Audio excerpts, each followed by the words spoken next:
오늘 본문 말씀 먼저 읽고요. 그 다음에 제가 목사님 모실게요. 사도행전 12장 1절에서부터 5절입니다. 제가 읽을게요. 여러분 눈과 귀로 함께 읽어주시면 됩니다. 그때에 헤롯 왕이 손을 들어 교회 중에서 몇 사람을 해하려 하여 요한의 형제 야고보를 칼로 죽이니 유대인들이 이 일을 기뻐하는 것을 보고 베드로도 잡으려 할세. 때는 무교절 기간이라. 잡음에 옥에 가두어 군인 내식인 네페에게 맡겨 지키고 유월절 후에 백성 앞에 끌어내고자 하더라. 이에 베드로는 옥에 갇혔고 교회는 그를 위하여 간절히 하나님께 기도하더라. 아멘. 아멘. 우리 목사님 모실 때 여러분 박수로 크게 환영해 주시면 좋겠습니다.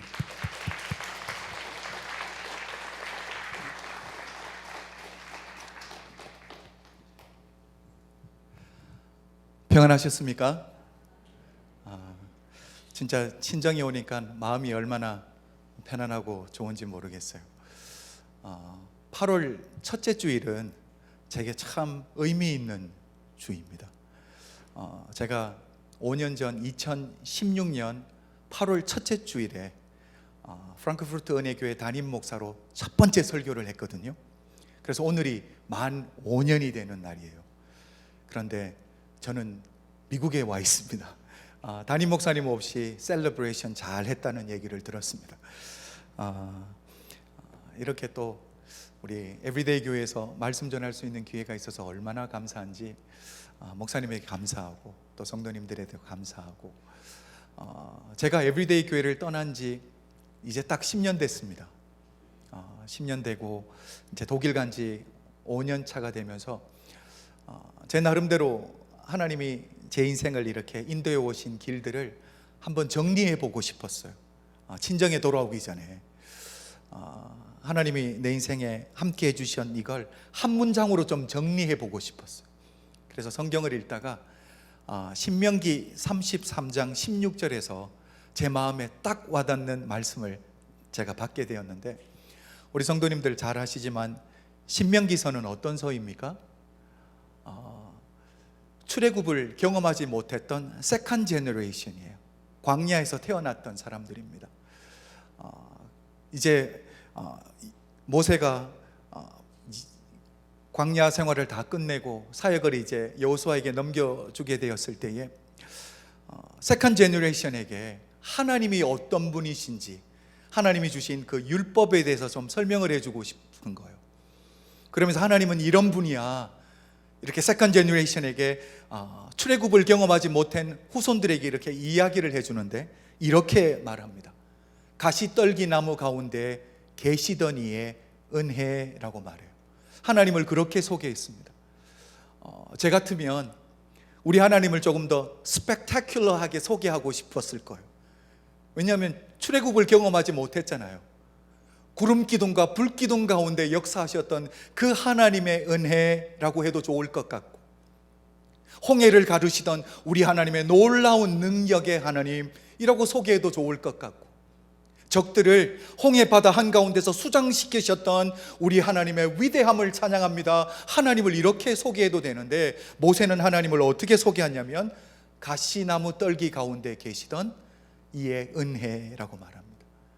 여러분, 가시나무 떨기는 모세의 인생에 어떤 의미입니까?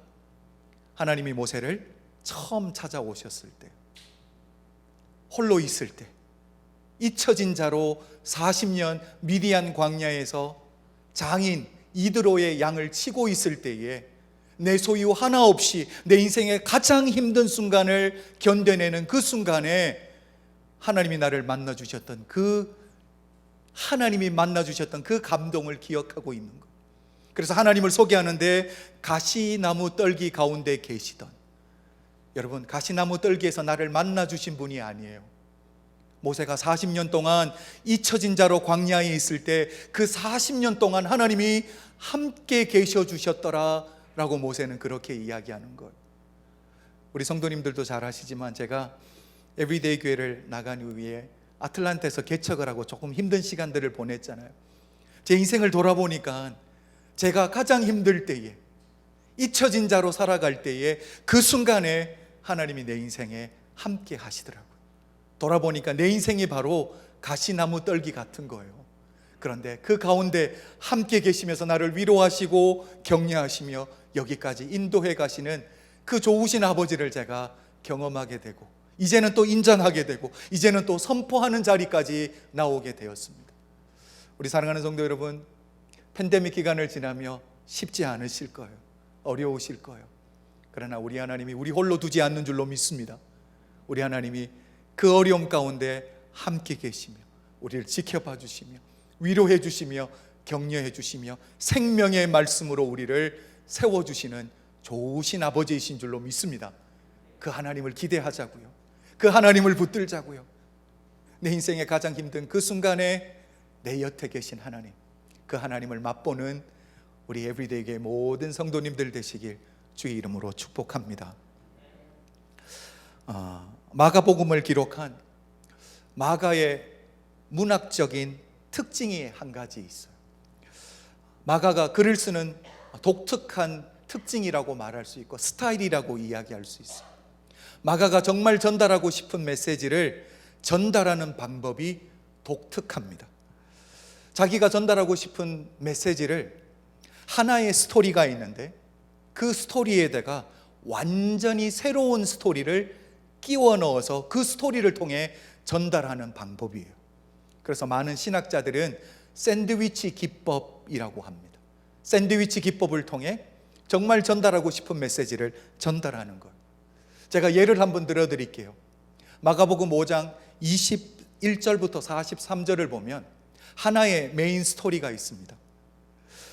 죽은 회당장 야이로의 딸을 우리 주님이 찾아가셔서 달리다쿰, 다시 살려주시는, 생명을 다시 주시는 기적의 이야기입니다. 그런데 이 중간에 완전히 새로운 스토리를 끼워 넣은 거예요. 우리가 일반적으로 생각하는 하나의 스토리가 끝나고 새로운 스토리가 시작되는 게 아니라 하나의 메인 스토리가 있고 그 메인 스토리 속에 새로운 스토리를 끼워 넣었는데, 그 새롭게 끼워 넣은 스토리가 12해를 혈루증으로 앓고 있는 여인의 이야기를 마가가 끼워 두었습니다. 이런 마가 문학의 특징, 샌드위치 구조를 통해서 마가가 정말 전달하고 싶은 메시지가 무엇인지를 한번 생각해 보려고 합니다. 바로 혈루증 여인의 믿음이에요. 혈루증 여인이 가지고 있었던 믿음이 뭡니까? 성경을 보면 이렇게 말합니다. 내가 그의 옷에만 손을 대어도 구원을 받으리라. 여러분, 이 믿음으로 주님의 옷자락에 손을 만졌을 때의 병의 근원이 깨끗하게 치유된 줄로 믿습니다. 그러니까 문제의 크기가 중요한 게 아니라는 거예요. 믿음이 있는가, 이걸 이야기하는 거예요.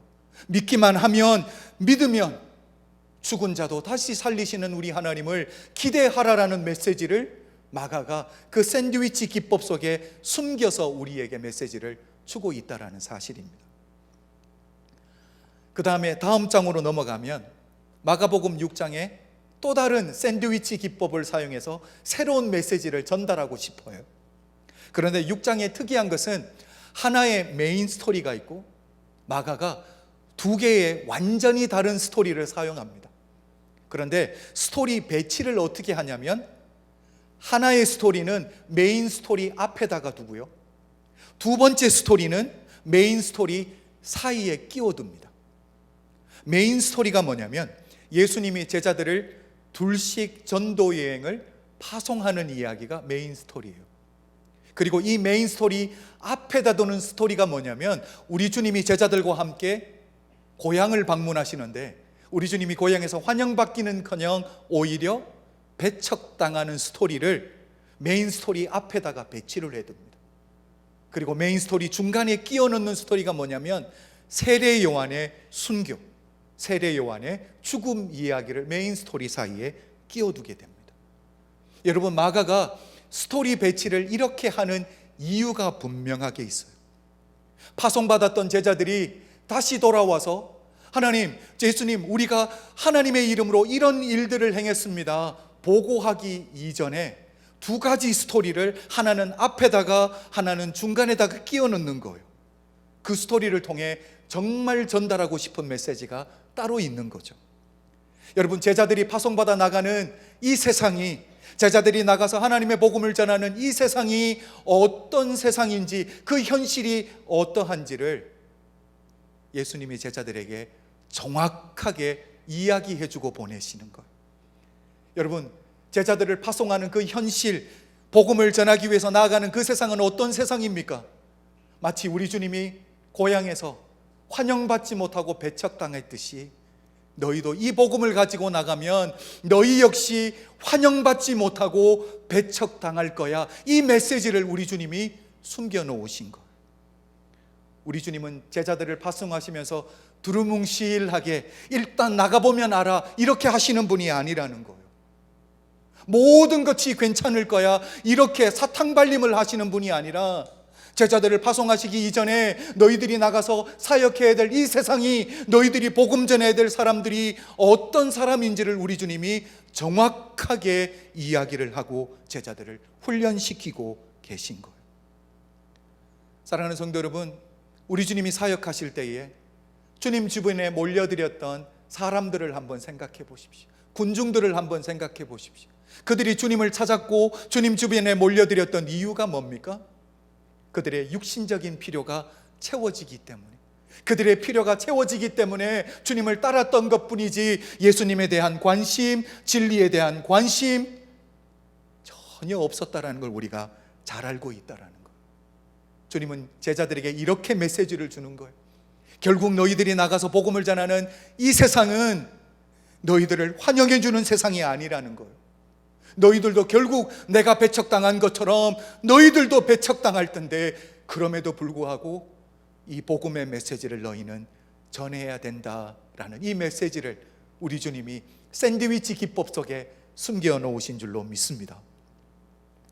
그리고 마가가 이렇게 세례 요한의 죽음 이야기를 제자들이 파송받았다 돌아오기 전, 돌아와서 주님에게 보고하기 이전에 끼워 넣었던 이유가 있어요. 세례 요한의 외침이 정작 회개가 필요한 사람들로부터 외면당했습니다. 외면당하는 선이 아니라 거기서 한 걸음 더 나아가 복음을 외치는, 천국 복음을 전하는 세례 요한을 죽였습니다. 이걸 통해 주님이 제자들에게 정말 주시는 메시지가 뭡니까? 너희들도 복음을 전하다 보면 세례 요한이 복음을 전하다 생명을 내려놓았던 것처럼 너희도 복음 전하는 것 때문에 이렇게 생명의 위협을 당할 때도 있을 텐데, 너희들은 이 길을 묵묵하게 걸어가야 된다라는 걸 주님의 메시지를 숨겨놓으신 줄로 믿습니다. 이 아침에 우리들에게도 동일하게 도전하고 계십니다. 우리가 주님의 제자라고 하고 신앙생활을 한다고 하지만 우리가 정말 주님을 따르는 이유들이 다 있습니다.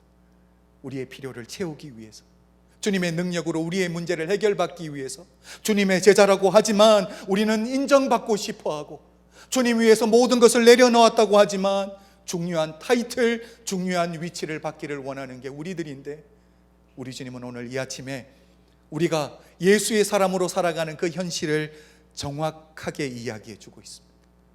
환영받지 못하고 배척당할 수도 있고, 세례 요한처럼 생명을 내려놓는 일이 있을 수 있지만 하나님의 사람들은 신앙을 타협하지 말라라고 주님이 우리를 도전하시는 줄로 믿습니다.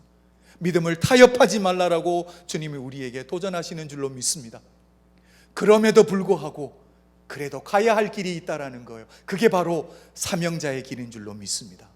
저는 우리 에브리데이 교회 성도님들이 그래도 가야 될 그 길, 주님이 내게 맡겨주신 그 길, 사명자의 길, 복음 전하는 길을 묵묵하게 걸어가는 하나님의 사람들이 다 되시기를 주님의 이름으로 축복합니다. 그리고 오늘 본문을 읽었던 사도행전 12장을 보면 이제는 예수님의 제자들이, 사도들이 주님의 그 교훈, 이 세상에 복음을 전하는 자로 살아드릴 때는 환영을 받기는커녕 오히려 배척당할 수밖에 없고, 생명을 내려놓는 한이 있더라도 이 길을 묵묵하게 걸어가야 된다는 그 주님의 교훈을 사도들이 온전히 붙들고 주님의 맡겨주신 사명을 멋지게 감당하고 있는 모습을 오늘 본문에서 우리가 보게 된다는 것. 우리가 오늘 이미 본문을 읽었지만 사도들 중에 요한의 형제 야고보 사도가 가장 먼저 참수형을 당했습니다. 그리고 이제는 베드로 사도마저 감옥에 갇혔습니다. 무교절이 끝나면 백성들 앞에 끌려 나와 참수형을 당할 위기 가운데 놓여 있습니다. 오늘 본문 12장 5절을 보면 베드로 사도가 이렇게 위기 가운데 놓였을 때에 교회가 무엇을 했는지를 정확하게 이야기합니다. 5절을 한번 볼까요? 이렇게 말합니다. 이에 베드로는 옥에 갇혔고 교회는 그를 위하여 간절히 하나님께 기도하더라. 여러분, 야고보 사도가 이미 참수형을 당했습니다.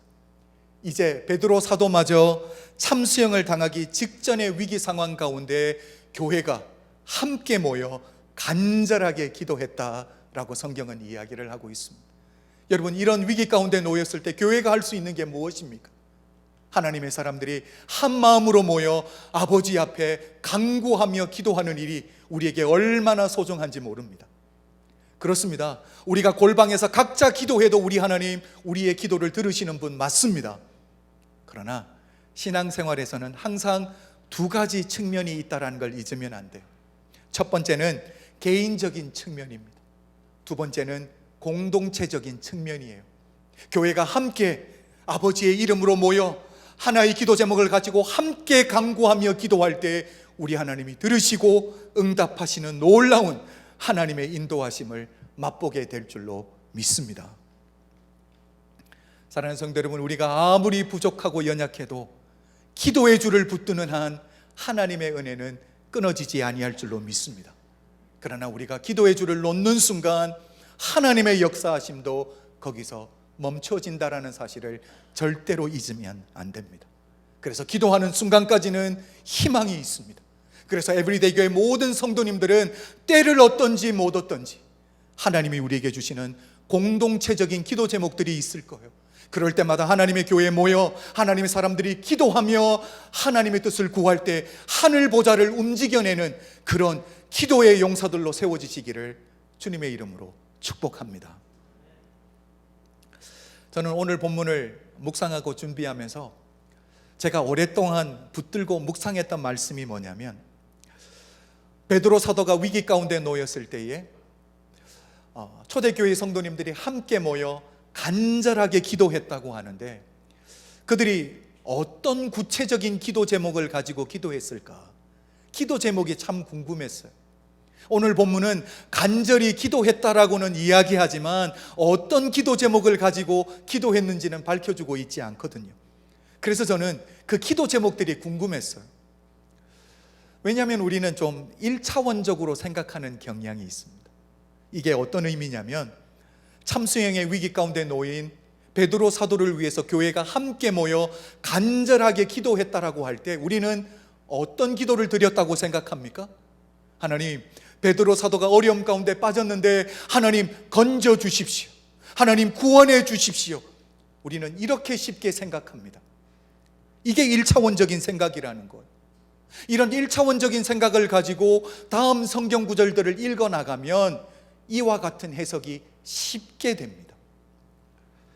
우리는 하나님께서 초자연적인 방법으로 베드로를 구원해 주신 이야기를 잘 알고 있습니다. 하나님이 구원해 주셨을 때 베드로가 뭘 합니까? 함께 모여 성도님들이 마가의 집에서 기도하고 있는데 베드로가 그 집을 찾아가고 노크를 합니다. 그 노크 소리를 듣고 로데라는 여종이 영접하기에 나왔다가 누구의 목소리를 듣는 거예요? 베드로의 목소리를 듣습니다.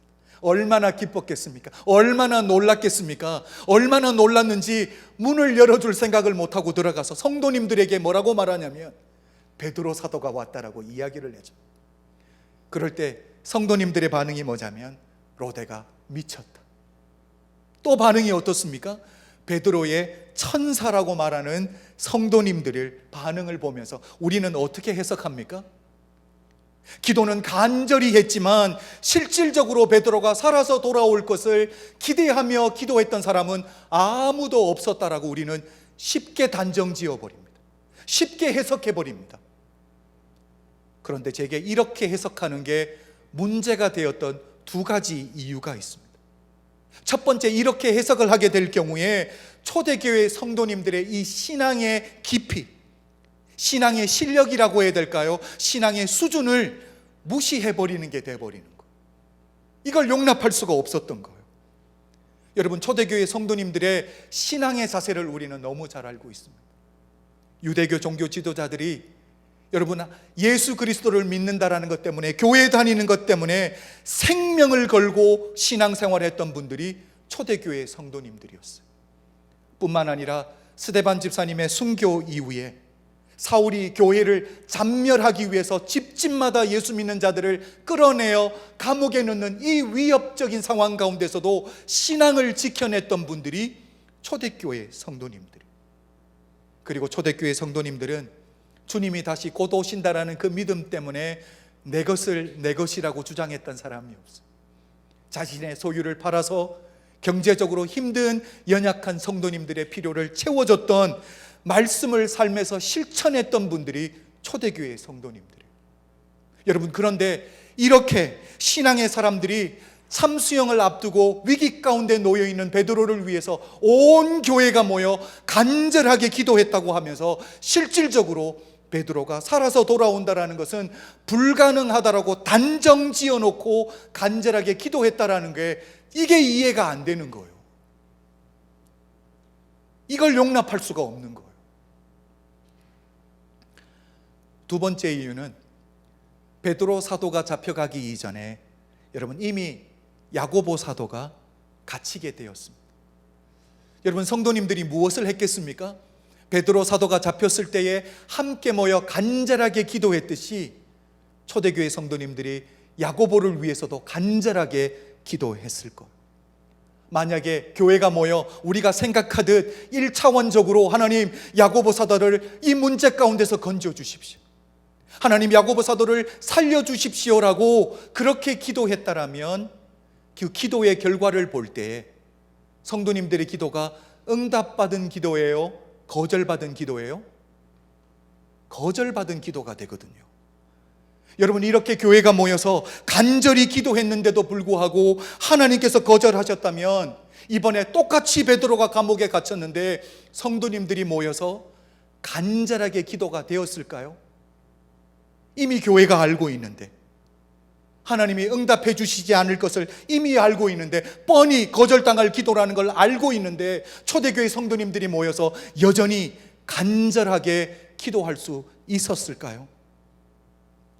당연히 베드로 사도를 위해서 교회가 모여서 기도는 했겠지만 예전처럼 간절하게 기도했다라는 건 불가능했을 거예요. 그런데 오늘 5절을 보면 뭐라고 말합니까? 그를 위하여 간절히 하나님께 기도하더라. 그래서 저는 이 부분을 묵상하다가 정말 초대교회 성도님들이 모여서 기도했다고 하는데 구체적으로 어떤 기도 제목들을 가지고 기도했을까라는 질문이 제게 생기기 시작했던 거예요. 성령 강림 이후 오늘 본문 사도행전 12장까지 올 때에 베드로 사도는 복음 전한 것 때문에 감옥에 3번 갇히게 됩니다. 첫 번째, 두 번째는 종교 지도자들에 의해서 감옥에 갇혔고요. 오늘 본문은요, 헤롯 아그리파 1세에 의해서 감옥에 갇히게 되었습니다. 여러분, 첫 번째 감옥에 갇히게 된 이유가 뭡니까? 사도행전 3장을 보면 제9시 기도 시간에 베드로와 요한이 기도하러 성전에 올라가다가 성전 미문에 앉아서 나면서부터 단 한 번도 걸어보지 못한 거지를 예수 그리스도 이름으로 일으켜 세우잖아요. 그럴 때 복음 전할 기회가 있어서 솔로몬 행각에서 부활하신 예수 그리스도의 복음을 베드로가 전하기 시작합니다. 이 소식을 듣고 유대교 종교 지도자들이 자신들이 죽였던 예수가 부활했다고 복음을 전하는 베드로와 요한을 잡아서 감옥에 가두게 됩니다. 그런데 성경을 보면 이미 해가 져서 더 이상 신문하지 못하고 다음 날까지 감옥에 가두어 두었다라고 말합니다. 그리고 그 다음 날 사도들을 불러서 협박하고 위협하면서 다시는 예수의 이름으로 가르치지도 전하지도 말라라고 이야기를 하고 풀어주게 됩니다. 여러분, 사도들이 이렇게 노임을 받고 자유의 몸이 된 이후에 무엇을 하냐면 함께 모여서 성도님들이 기도하고 있는 기도 처소를 찾아가게 됩니다. 그리고 그들에게 여태까지 있었던 모든 간증들을 나누죠. 그리고 나서 뭘 하냐면 이 소식을 들은 모든 사람들과 한 마음이 되어 하나님께 소리를 높여 기도를 올려드립니다. 여러분, 이때 교회가 두 가지의 구체적인 기도 제목을 가지고 기도를 하게 돼요. 제가 그 성경 구절을 한번 읽어 드릴게요. 사도행전 4장 29절과 30절입니다. 주여, 이제도 그들의 위협함을 굽어 보시옵고 또 종들로 하여금 담대히 하나님의 말씀을 전하게 하여 주시오며 손을 내밀어 병을 낫게 하시옵고 표적과 기사가 거룩한 종 예수의 이름으로 이루어지게 하옵소서 하더라. 여러분, 이렇게 위기 가운데서 나와서 함께 하나님 앞에 기도 올려드렸던 두 가지 기도 제목이 뭐냐면, 종교 지도자들의 위협 속에서도 하나님 담대하게 복음을 전하게 하여 주시옵소서. 이것이 첫 번째였어요. 두 번째는 계속적으로 예수의 이름으로 표적과 기사가 나타나게 해 주십시오가 두 번째 기도 제목이었습니다. 여러분, 감옥에서 금방 풀려나서 자유의 몸이 된 사도들이 함께 기도하며 하나님 앞에 기도드렸을 때, 하나님, 이제 우리가 앞으로 복음을 전할 때 종교 지도자들의 위협으로부터 우리를 보호해 주십시오 기도했던 게 아니에요. 하나님, 우리가 사명자의 길을 갈 때 평탄한 길을 허락해 주십시오 기도했던 게 아니었다라는 사실이, 그들의 기도는 분명하고 확고했습니다. 하나님, 위협이 있을지라도 위협 앞에서 믿음을 타협하지 않게 하여 주시옵소서. 끝까지 담대하게 복음을 전하게 하여 주시옵소서. 첫 번째 기도 제목이었어요. 그리고 두 번째는 뭡니까? 하나님, 예수 그리스도의 이름으로 표적과 기사가 끊이지 않고 나타나게 해 주십시오. 이게 두 번째 기도 제목이었어요. 여러분, 이 두 가지 기도 제목을 가지고 초대교회 성도님들은 그때부터 계속적으로 하나님 앞에 기도 올려드렸을 거예요. 야고보 사도가 잡혔을 때도, 오늘 본문에서 베드로 사도가 잡혔을 때도 이 두 가지 기도의 제목을 가지고 끊임없이 하나님의 얼굴을 구했을 거라는 거죠. 제가 설교를 시작하면서 드렸던 세 가지 이야기가 있습니다. 첫 번째는 마가의 샌드위치 기법이에요. 이 샌드위치 기법을 통해서 정말 전달하고 싶은 하나님의 메시지, 우리 주님의 메시지가 무엇입니까?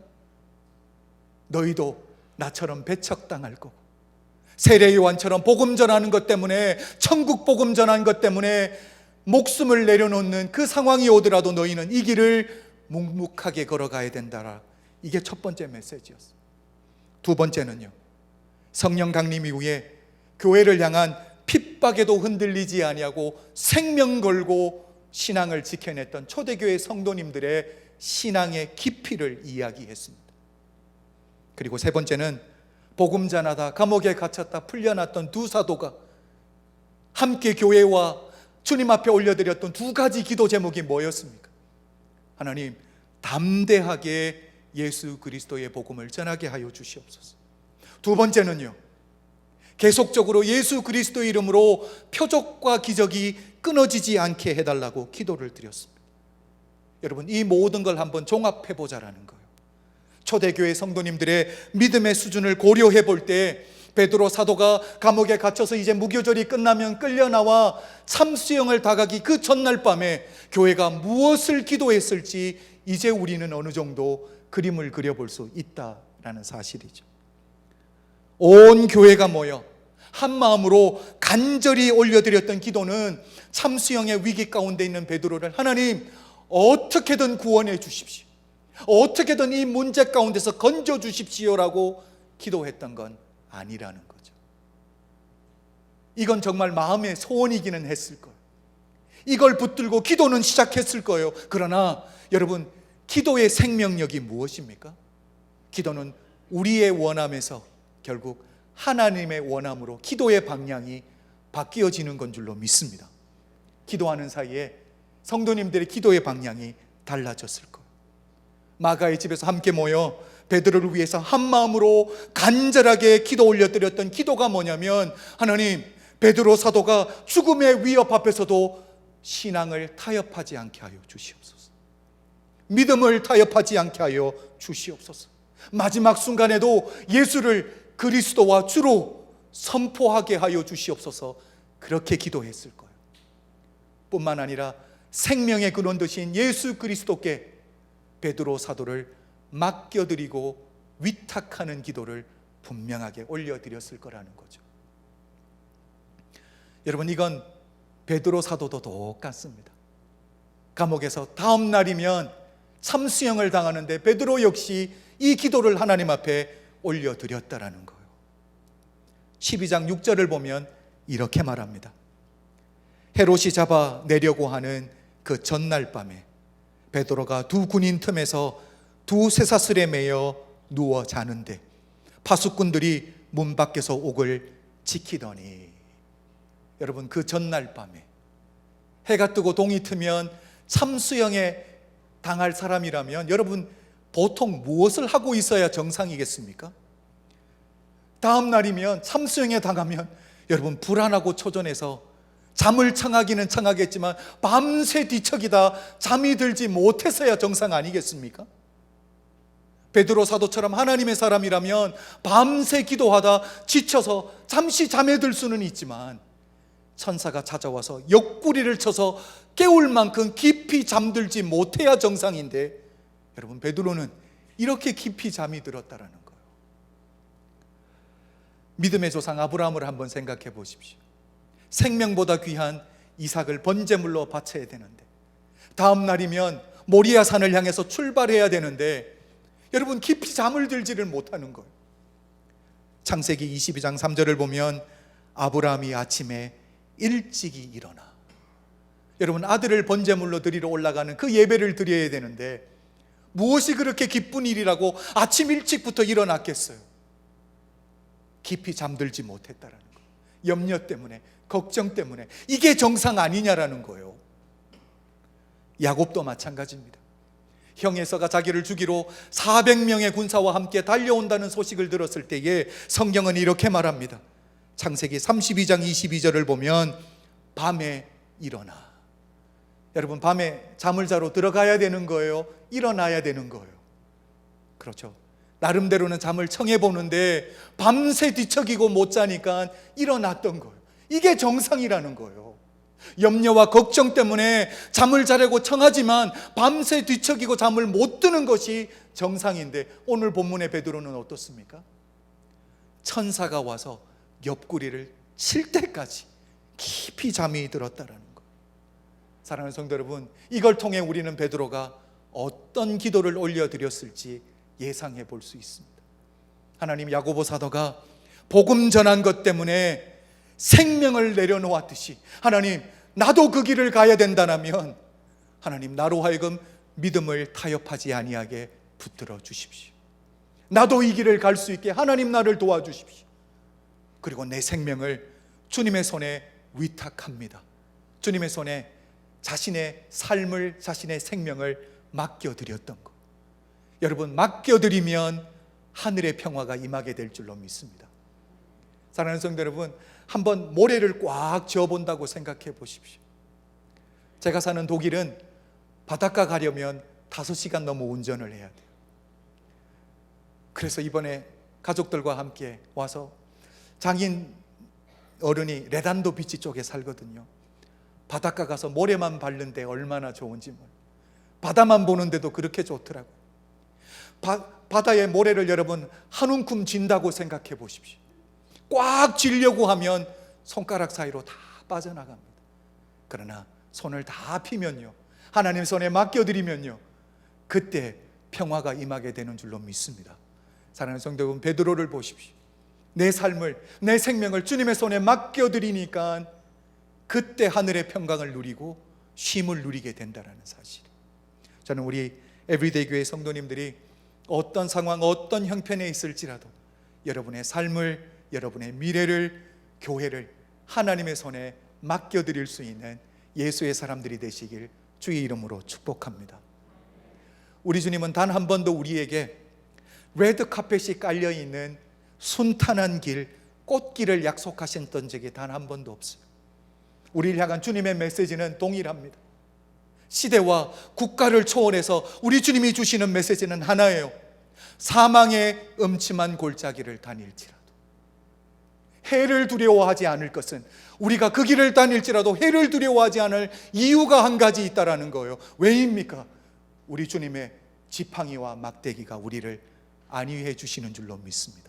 우리를 지켜주시는 줄로 믿습니다. 보호해 주시는 줄로 믿습니다. 마가가 미디안 골짜기에서, 미디안 광야에서 어느 누구도 기억해 주지 못하는 잊혀진 자로 살아갈 때 우리 주님이 가시떨기 나무 가운데서 함께 해 주셨던 것처럼, 우리가 문제 가운데 있을 때, 어려움 가운데 있을 때, 팬데믹 속을 통과할 때 우리 주님이 one step at a time 우리와 함께 동행해 주시는 줄로 믿습니다. 그리고 하나님의 사람들이 이 세상에서 하나님의 자녀답게 구별되게 사명자의 길을 걸어간다라는 건 우리 주님처럼 환영받지 못하고 배척당하는 길입니다. 베드로처럼 생명의 위협을 당할 수도 있습니다. 세례요한처럼 생명을 내려놓아야 되는 길일 수도 있습니다.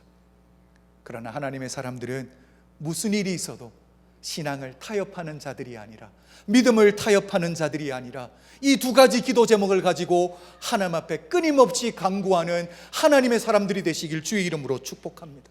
하나님, 담대하게 복음을 전하는 자가 되게 하여 주시옵소서. 두 번째 기도는 뭡니까? 하나님, 우리 에브리데이 교회를 통해 하나님의 역사하심이, 하나님의 표적이, 하나님의 기적이 끊이지 아니하고 일어나게 하여 주십시오. 이 두 가지 기도가 우리 에브리데이 교회 가운데 늘 있기를 주님의 이름으로 축복합니다. 우리 주님의 겟세마네 기도를 보면 기도의 방향이 달라지셨어요. 기도를 시작은 어떻게 하셨습니까? 내 원대로 마옵시고. 우리 주님도 당신의 원함이 있었어요. 그러나 기도의 생명력이 무엇입니까? 나의 원함을 하나님의 원함으로, 내 뜻을 하나님의 뜻으로, 기도의 방향을 옮긴다라는 거예요.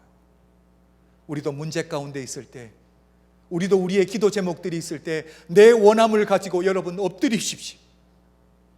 내 필요를 가지고 엎드리십시오. 그러나 기도의 생명력이 뭐냐면 기도의 방향을 바꾸는 거예요. 기도하다 보면 결국은 하나님, 하나님의 뜻이, 하나님의 원함이 내 삶 가운데 이루어지기를 원합니다 라고 우리의 기도의 방향이 달라질 줄로 믿습니다. 그래서 하나님의 사람들은 때를 얻든지 못 얻든지 한 마음으로 함께 모여 하나님의 뜻을 구하고 기도함으로 말미암아 하나님의 인도하심을 목도하고 경험함으로 말미암아 살아있는 신앙을 붙들고 살아드리는 우리 에브리데이 교회 모든 성도님들 되시길 주님의 이름으로 축복합니다. 기도드리겠습니다. 아버지 하나님, 감사합니다. 오늘도 하나님 우리에게 예배를 주셔서 감사합니다. 사랑하는 성도님들에게 생명의 말씀을 주셔서 감사합니다. 이 말씀이 사랑하는 성도님들의 삶에 생명되게 하시고 그들의 발에 등불 되게 하셔서 이 세상을 살아드리는 동안에 예수의 사람으로 주님 우리에게 맡겨주신 그 길, 그래도 가야 될 그 길 순종하며 묵묵히 걸어갈 때 하나님 나와 함께 동행해 주시는 아버지의 인도하심, 아버지의 동행하심 날마다 맛보는 우리 에브리데이 교회 모든 성도님들 될 수 있도록 축복하여 주시옵소서. 예수 그리스도 이름으로 축복 기도드려 사옵나이다. 아멘.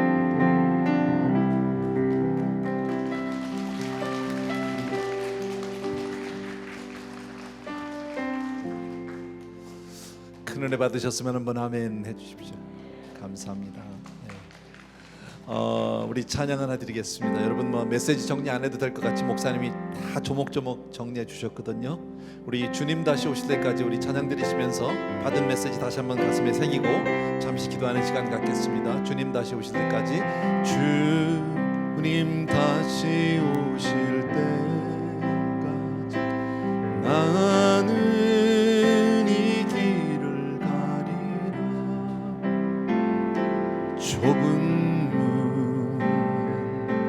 좁은 길 나의 십자가 지고 나의 가는 이 길 끝에서 나는 주님을 보리라. 영광의 내 주님 나를 맞아주시리. 주님 다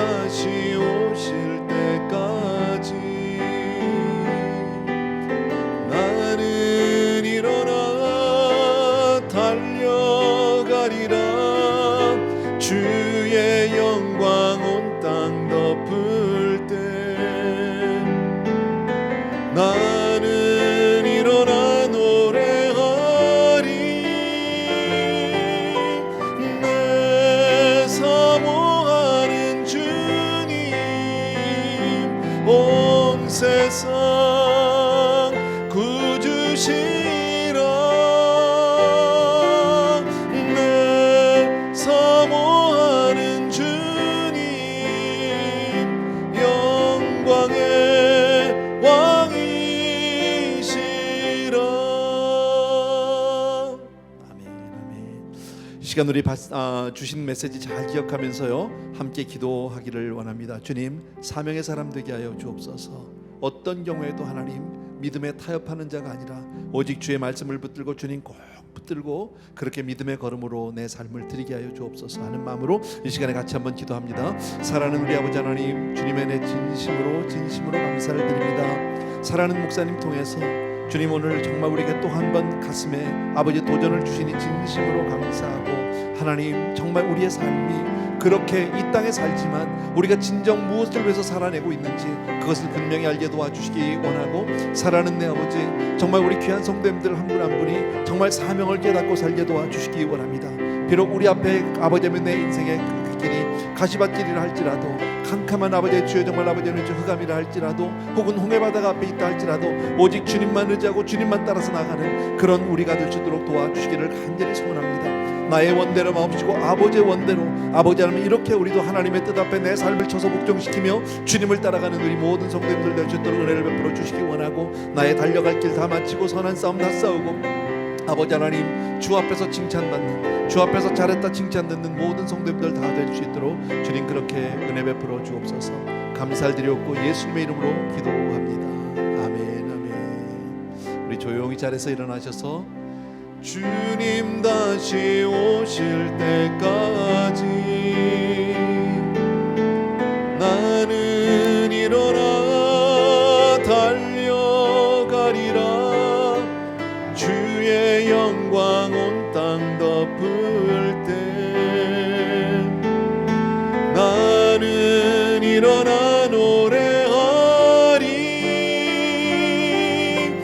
내 사모하는 주님 온 세상 구주시라.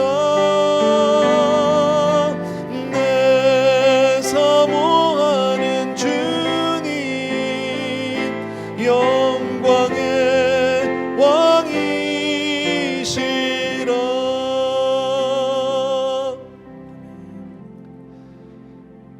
사랑하는 우리 아버지 하나님, 오늘 사랑하는 우리 목사님 통해서 오늘 귀한 메시지 주셨습니다. 우리가 비록 이 땅에 발을 붙이고 살지만 정말 사명으로 살기를 간절히 소원하고, 어떤 경우에도 흔들리지 아니하고 아버지 하나님의 뜻을 먼저 구하는 그런 사랑하는 우리 성도님들 다 되게 하여 주시옵소서. 아버지 하나님, 잠시 왔다 가는 인생에서 주를 알게 하신 것만도 감사한데 우리에게 놀라운 사명 허락하여 주셔서 아버지 하나님 그 사명의 걸음 걸어갈 수 있고 하나님께 영광 돌릴 수 있는 은혜 주심을 감사하오니, 사랑하는 우리 성도님들에게 은혜 위에 은혜, 복 위에 복으로 정말 아버지 하나님 주여 정말 기름을 부어주셔서 오직 주의 영광을 위해서 살아갈 수 있도록 축복하여 주시옵소서. 오늘도 우리 귀한 성도님들 저마다 아름다운 예물들 정성껏 준비했고 이 예물을 통해서 우리의 삶을 보고합니다. 우리의 사랑을 드립니다. 우리의 모든 것을 하나님 앞에 정말 고백합니다. 예물을 통하여 드려지는 귀한 성도님들의 삶을 하나님의 손에 올려드립니다. 받아 주시옵소서. 이제는 우리 주 예수 그리스도의 은혜와 하나님 아버지 그 무한하신 그 사랑하심과 성령님의 내주, 인도, 교통, 충만 역사하심이 이 시간 또 한 번 오직 주의 뜻을 먼저 구하고 하나님의 뜻 앞에 온전히 사명으로 살기로 간절히 소원하는 모든 사랑하는 성도님들 위에와 또 멀리 사랑하는 우리 멀리 계신 우리 선교사님들 위해 이제로부터 영원토록 함께 계실지어다. 아멘.